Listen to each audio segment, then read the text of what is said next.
following its catastrophic eruption. The residents were relocated in shelters. This camp is located in the agrarian community of La Lucerna, in the municipality of Tiquizate, about 20 kilometers away from the fire volcano. This camp was opened by the community. It was registered by the government only a few days ago, because they had to follow some bureaucratic procedures first. But these people are not here to follow procedures. They are here to save their lives. The refugees are part of the community 15 de Octubre, La Trinidad. These community members say they ran for their lives after the eruption, without any help from authorities. On Sunday, the volcano started to erupt and our community was affected by the toxic sulfur gases. We had to evacuate the area by ourselves because there wasn't any government institution to help us. 120 people were evacuated to another shelter in the municipality of Parlín-Escuintla after search and rescue operations were cancelled on Ground Zero. We've been in the midst of the disaster, where we have seen how terrible it is. That's why we are here, because we want to help these communities so we don't have more human losses.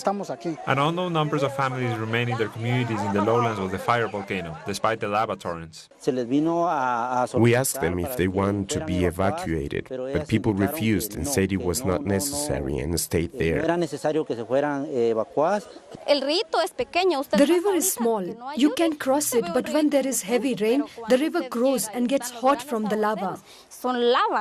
Several groups have chosen to bring their donations straight to the area affected by the volcano eruption. State authorities are recommending bringing donations to the established collection points to avoid risks. Santiago Botón, Telesur, Escuintla, Guatemala. And our correspondent Mario Rosales has the latest from Escuintla. It's been 48 hours since the rescue operations in the disaster area have ended. A strong storm hit overnight in this region, south of the country, that led to new landslides and lava rivers to hit the communities. The heavy rain also prevented villagers and rescue workers entering the area. People are expecting the disaster coordinator, Conrad, to declare these areas as uninhabitable and to prevent machines from entering. Authorities are worried that diseases could break out in the zone, leading to further harm. This is what's happening here in the village El Rodeo, now known as a disaster zone. And Venezuela's President Nicolas Maduro has renewed his call for a national dialogue with the opposition. At a meeting with communes in the Miraflores Palace, Maduro urged the opposition to support peace and leave behind violence intended to destabilize the country. He referred to the recent release of almost 80 opposition politicians and activists arrested in connection with violent acts and said they would be granted further legal benefits in the next coming days. If the opposition dares to assault the powers in Venezuela, the Bolivarian Revolution will activate a special plan to radicalize the revolution. I want peace, reconciliation, dialogue, and I am giving all the steps needed to achieve that. 79 prisoners have been freed who are linked to political-related crimes. 79 right-wing activists who are caught inciting violence. President Maduro also said that Venezuela is leaving the Organization of American States, OAS, of its own free will. The formal process of separation will be completed at the end of April next year. The OAS is a useless organization. That's why we only have 10 more months to go until Venezuela leaves the OAS for good. And the 27th of April will be a national holiday in Venezuela. We're going to celebrate our freedom. We are leaving the OAS on our own decision. The Commission for Truth, Peace and Justice of Venezuela presented a report on the legal benefits granted to those facing trial for their involvement in political violence between 2014 and 2017. The president of the Commission, Delcy Rodriguez, said that the releases are aimed at contributing to peace and national dialogue. Rodriguez also said that the Commission interviewed more than 600 people who were manipulated into carrying out political violence. She explained that 95% of those freed had not yet been sentenced, which made it easier to grant this benefit. Investigations found that many people who were in a vulnerable economic situation were paid to create violence to unsettle the country. This had a broader objective, to create a scenario in Venezuela that could justify international intervention. We don't have a doubt when we say that the election of May 28th creates a new political map. Our people have said through the electoral process that they don't want violence. In Nicaragua, the Catholic Church continues its attempts to promote national dialogue and reconciliation. The Episcopal Conference met with the Nicaraguan President, Daniel Ortega, to establish a new roadmap towards peace. After the 3-hour meeting, Cardinal Leopoldo Brenes said that the Church's proposal to the government gathers the interests of the country and expresses the will of the people. Nicaragua has been under a political crisis since April, when a reform to the social security system promoted by Ortega's government triggered a wave of violence in the streets.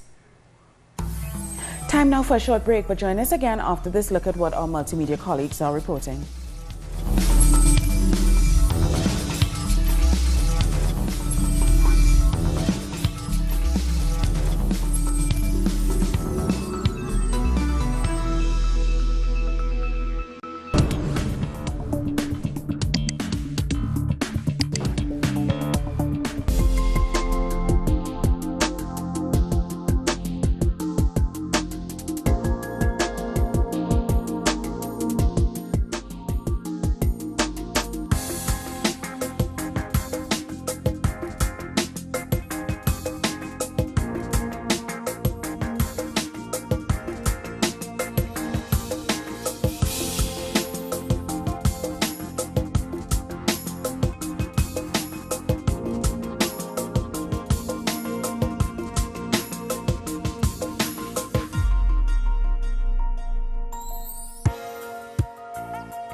Welcome back. The International Monetary Fund has urged Barbados to implement structural adjustments. The 3 days of talks with the Barbados government and other key stakeholders ended with the fund calling on the government to keep a tight rein on expenditure, contain wages, and reform government pensions. The Washington-based financial body promised to continue working with the government in the months ahead to draw up a financial program. For more on the IMF proposals for Barbados, we're being joined from Bridgetown by the economist Jeremy Stephen. Hello, Jeremy. Thank you so much for your time. What exactly is the IMF proposing or demanding of Barbados? Well, here's the thing. They're not demanding anything new at all. They're demanding a reduction in current expenditure, so a reduction in, let's say, goods and services, transfers to state-owned enterprises.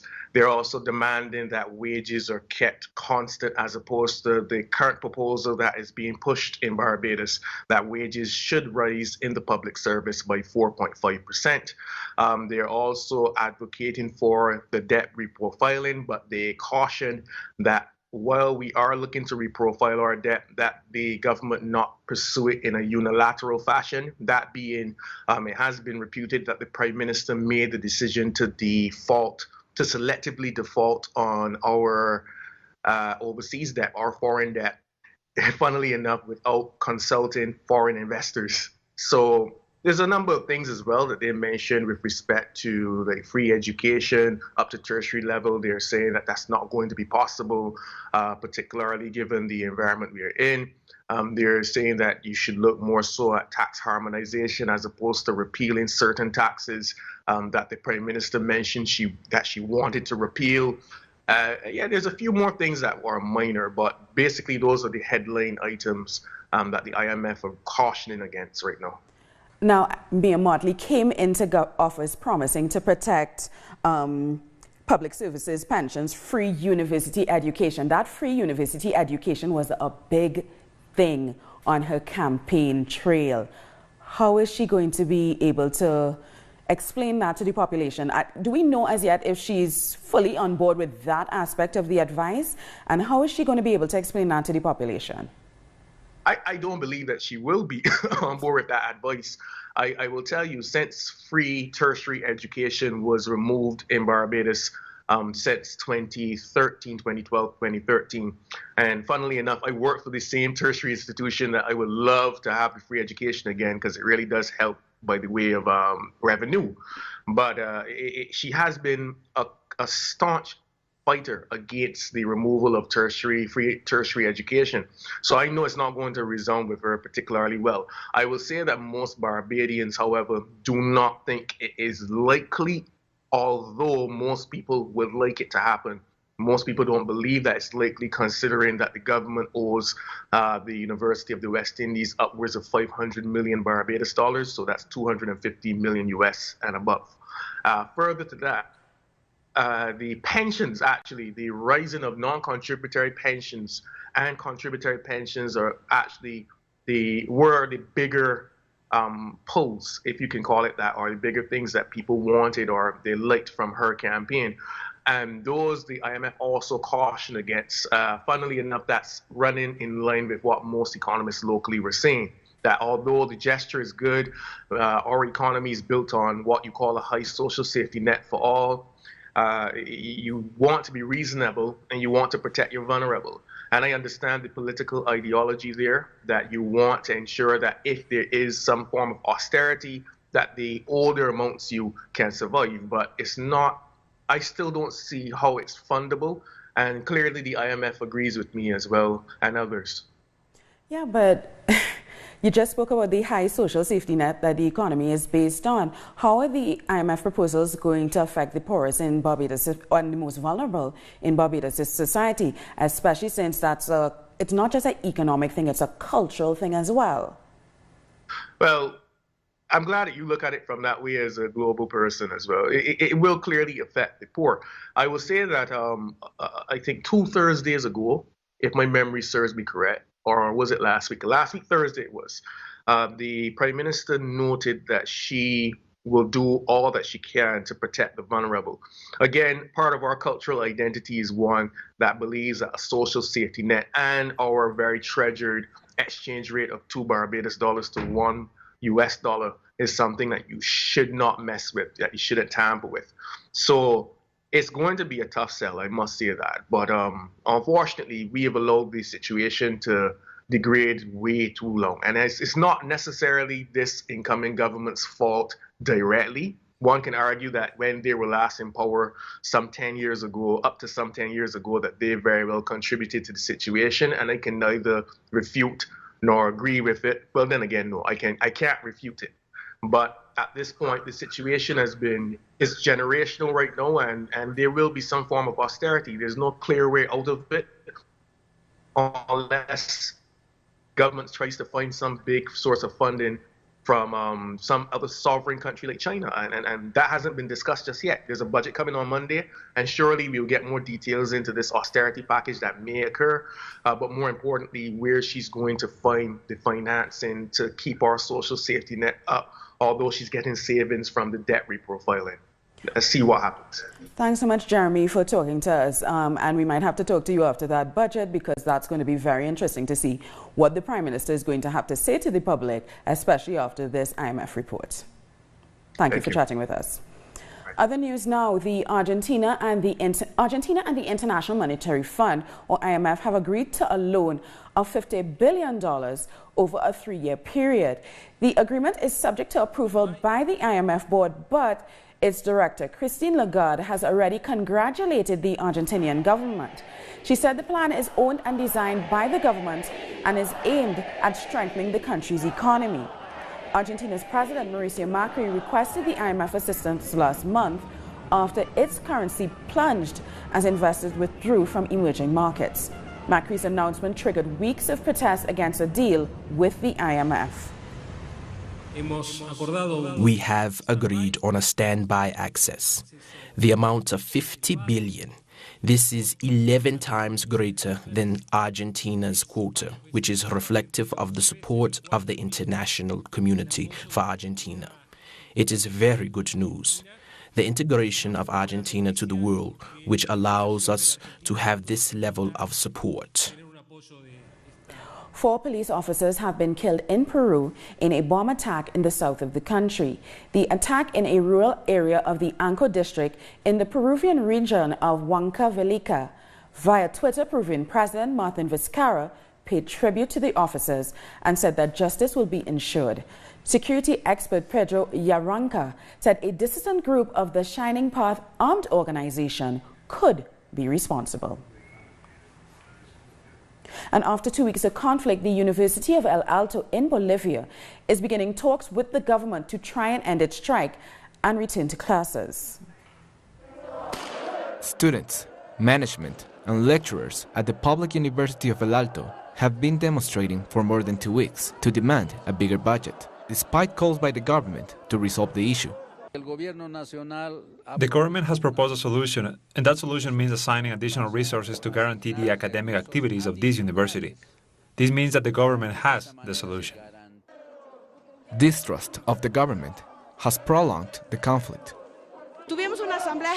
We had a general assembly where we were allowed to speak, but later that night there were more lies. Every time they hear a lie, the university feels cheated and takes a step back. But after talks were repeatedly rejected, the Legislative Assembly opened the door to dialogue. A note has been sent to the president of the university, and we hope that we could open the talks on Friday morning in the vice presidency.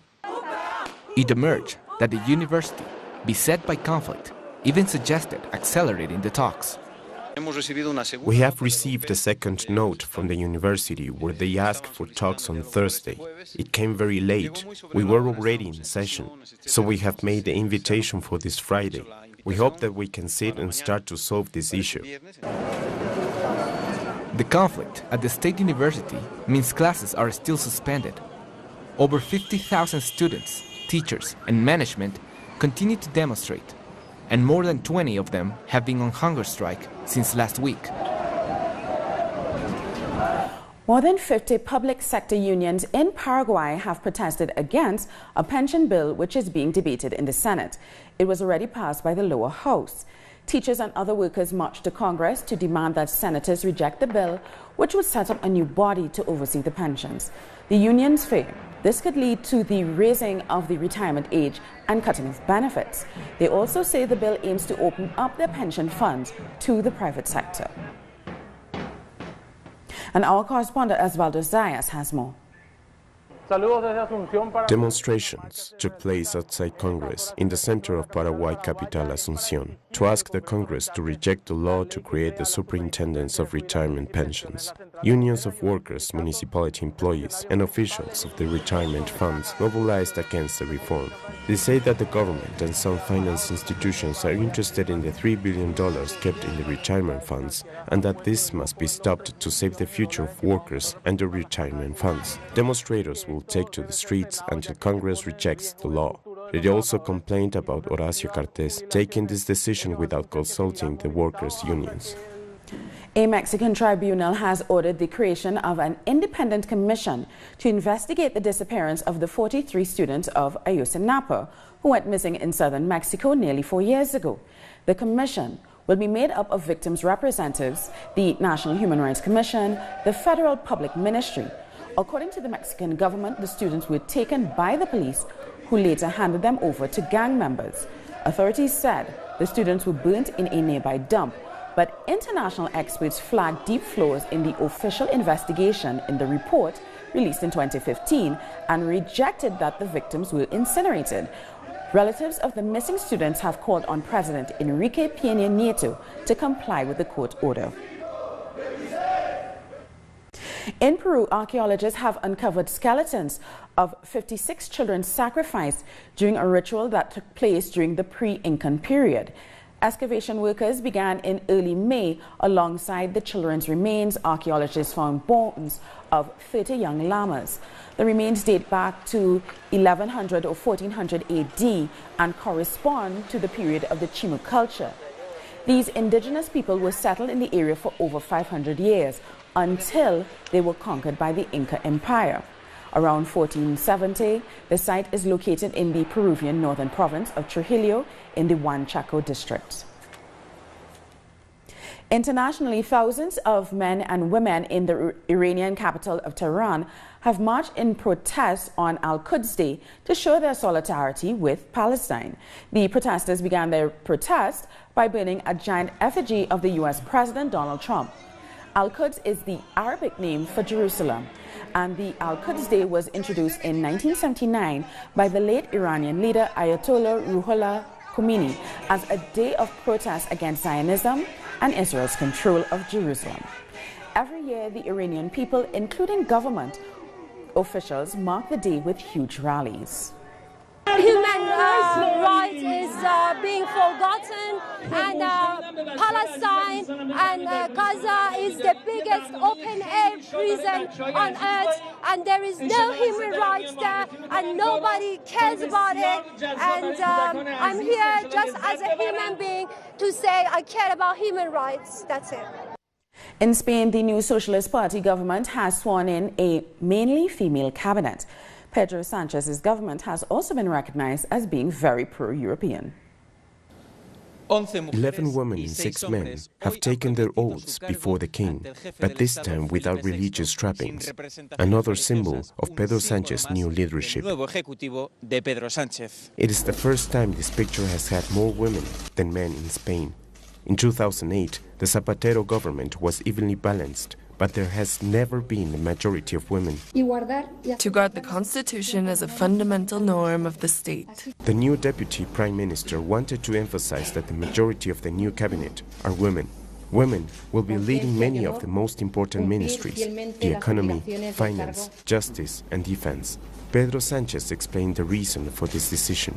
Spain changed on March 8th. There was a before and after with regards to our country, with the feminist protests, and the new government is a reflection of that. Nonetheless, it is on the male side that there have been important surprises. Judge Fernando Grande Malasca is openly gay and has been criticized for some very conservative judicial decisions he made in the past. Also, journalist Maxim Huerta, in charge of culture, and the astronaut Pedro Duque as Minister of Science. Men and women with a technocratic and pro-European profile, more progressive in the social departments and more conservative in the political and economic ministries. A strategy that could have a clear goal. They want to undercut Ciudadanos, which has been gaining ground on the right, and also calm the markets, calm the major economic powers, making it clear that they're not going to question the dominant politics in the European Union.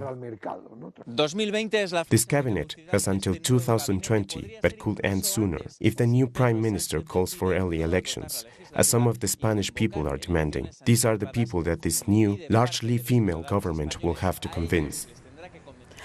And finally, next Tuesday's scheduled meeting between the U.S. President Donald Trump and the North Korean leader Kim Jong-un in Singapore is being eagerly awaited by the entire world. And some restaurants in Singapore are taking it particularly seriously. They've come up with special dishes dedicated to the two leaders.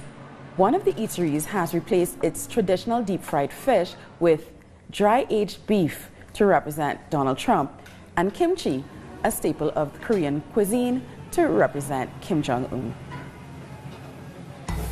We've come to the end of this news brief. For these and many other stories, you can find them on our website at telesyourtv.net/English. And join us on social media, Facebook, Twitter, and Instagram. For Tell Us Your English, I'm Sony Gray. Thank you so much for watching.